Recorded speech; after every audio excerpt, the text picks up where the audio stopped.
Hey YouTube, this is Go Via or Go Home, coming to you again from my layout. I was on vacation this past week and got to do some work and on the layout, and I was out in Toronto for a couple of days, and just going to show you a bit of what I've been working on and also some new stuff that I picked up. So here you can see this Truline trains. This was a bit of a find for me. Normally brand new, they're $200. I picked this up for $130. It was a North Star Railway Metrolink train logo. Yeah. So it had the purple and there was some yellow in there, and it said North Star. I've repainted it, obviously, I stripped it and I did the white undercoat and then another white coat, but more of a pearl white to it, as you can see. These ones here, this Truline train, is supposed to be more prototypical than the Athearn F59 loco. However, because it's a lot shorter. It's probably about to there, and so it seems maybe even there. But the only thing that the guy said was that I would have to take out one of these fans in order for it to be prototypical. But as you know, I'm not, crazy about, all the rivets and all that. So I'm just going to leave it as is. Now, as a treat, what I'm probably going to do, instead of painting this in my normal Go Transit green and white, recently there was a new paint scheme that was released where it's a two-tone green. So you've got one green going along the top and then another green along the bottom. And instead of the Go Transit symbol being at the back, it's up at the front, and then the entire front is white as well. So that's probably what I'm going to do, because you can't go out and buy those. Although once I mentioned it to the guy at the train store, he said that Trulines, if they don't go bankrupt first, is probably going to do a run of those in that color scheme. Now, whenever I've seen them in the DCC with sound, they're always $400 or more. So it was, yeah, it was nice to see it for only about $130, and I do my own. Just try it out, see how it works. If it works, it works. If it doesn't, then it's not a big deal. The weird thing about this is that it has a 21 pin, I guess it would be like a chip board. Yeah, 21 pin board. So when I add the DCC, I have to add a 21 pin decoder to it. I've never seen those personally, so this is new for me, but whatever. So you can see I've already done the white, and there's yellow tape on there because I have to tape it off. I'm going to do some more taping, and then I'm going to do the first bit of green there today, and then add some more later on. So that's going to be a continuous project for me throughout the next week or so. Hopefully I'll finish it and get it done, and I can post another video of it running. Because this thing has a bunch of lights. Like, the number boards light up. There's a number board there. Those lights, a bunch of those light up. There's red lights, white lights, and I think there's a full cab interior. Once I receive, I ordered like 100 people or so from China. It only cost me $4. I'm going to see if there's anybody that could look like a conductor, and then if I have to repaint it, stick them inside there. That'd be cool. I also got a decal pack for it. With me, I think I always have these laying around somewhere, but I couldn't remember for the life of me. So I just bought another one anyways. It was only like $7, I think. $6 or $7. And also, finally, I picked up one of these re-railer, because whenever I'm trying to do anything with my passenger cars or whatever, it's so hard because the wheels are like hidden from the shell. So basically, I always have a heck of a time trying to get those on there. Don't ask me how I'm holding the phone right now. There we go. Whoops. Okay. That didn't work. Hopefully this doesn't break. I haven't even really used it yet. Okay, so we're out of the plastic. Okay. So if you ever have like a large railroad, you have a lot of rolling stock, if you're not good at putting cars on your track, might I suggest to get one of these. They're very handy. So you can see I just sat it on there. Okay, the rails go in between the two slots there. And let's use this as an example. Hopefully it works with the locomotive too. So I just sit it on there. Bam. That wasn't hard at all, and I did it with one hand. So, I mean, compared to trying to do one of these here where you just kind of, you know, and then it doesn't really...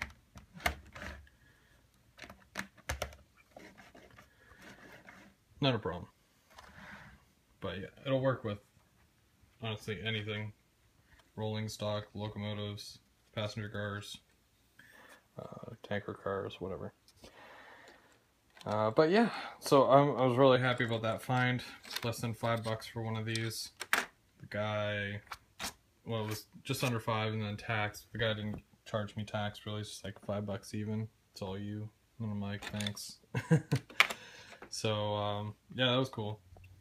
So that was the locomotive I got with the re-railer, the decals, and obviously I had to get some paint as well. This here, because I needed a new white. So I usually undercoat with this, and then I use that white there as the top white coat. And then this is the two-tone green I'm using. So it's more of a lighter neon-y green for the bottom, which I'm gonna doll out, and then the Go green. It's not Go Transit green, it's just green that looks like the color on any sign that says Go, basically. Sometimes you have to improvise. I ended up buying a new one because this one here I've been using on other cars and whatnot that I've done Go Transit wise. And I think, I don't know, I'll have to see if I can unplug the little thing because it was spurting in kind of weird ways, but if it works, it works. If it doesn't, or if I run out, then at least I've got a backup. And also, if this locomotive turns out really well, I still have extra Go Transit cars that I might have to do in the same paint scheme. So kind of looking forward to that as well, because you know, it adds a little bit of diversity to the layout and my rolling stock. Instead of having every single car the exact same, you know, make a couple of them a little different. But other than that, the only thing that I've really been working out with the layout here, and it might be hard to tell with all this stuff all over it, so I'm just going to kind of move this for now, because I have to take that inside and work on it.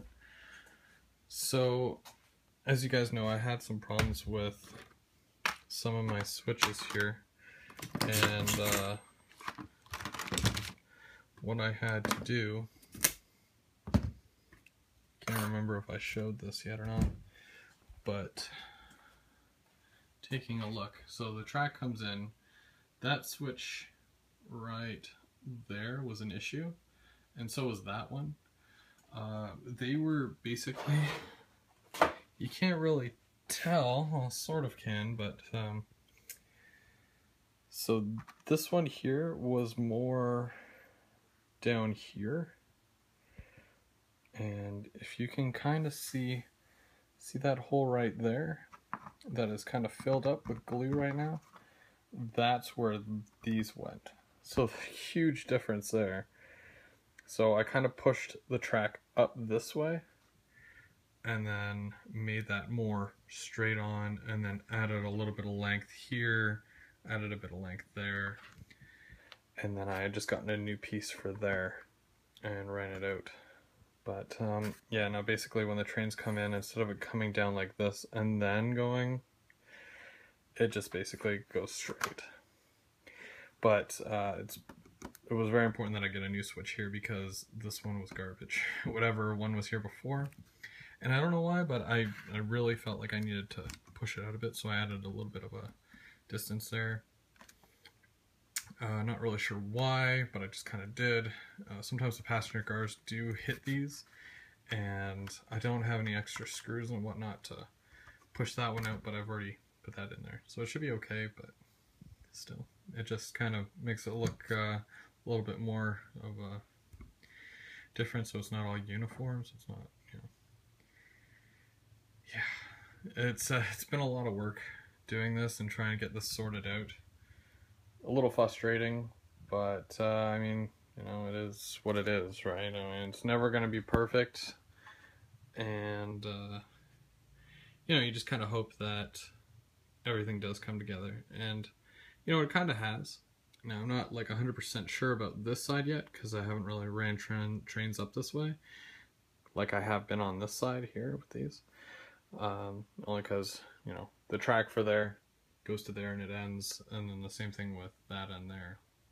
It's kind of a mess, actually, except for my bridge. My bridge is usually just there when I'm not, you know, running trains, but so yeah, that's what I've done with that. Straightened out the track, add a little bit of length, made it more, you know, if you look, it does go a lot straighter than before. And then also, I've been kind of working on this somewhat of a retaining wall here to kind of cap this off.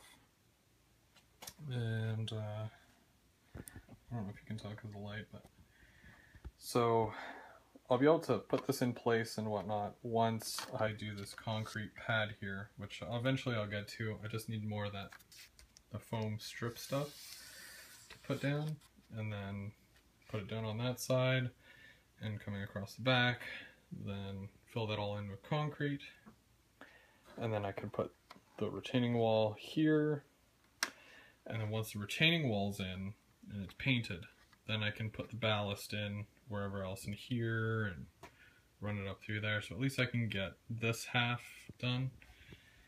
I've got some more retaining wall done here as well. You can kind of see.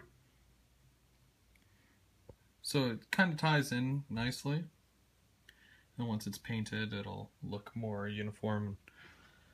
It'll look like it's supposed to, basically.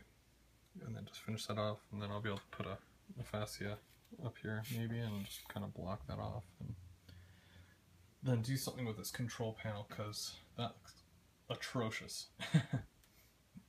Probably put that box right on the underside of the layout, and then just have these showing,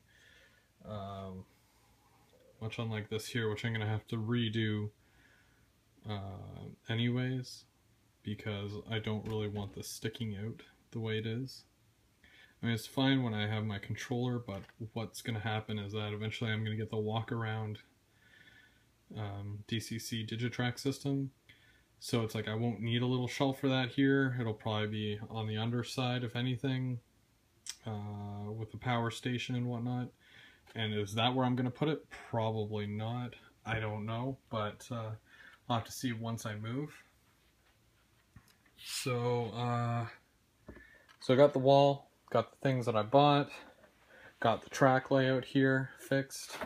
The only other thing I've been working on is the train terminal. You can kind of see that has a bit of color.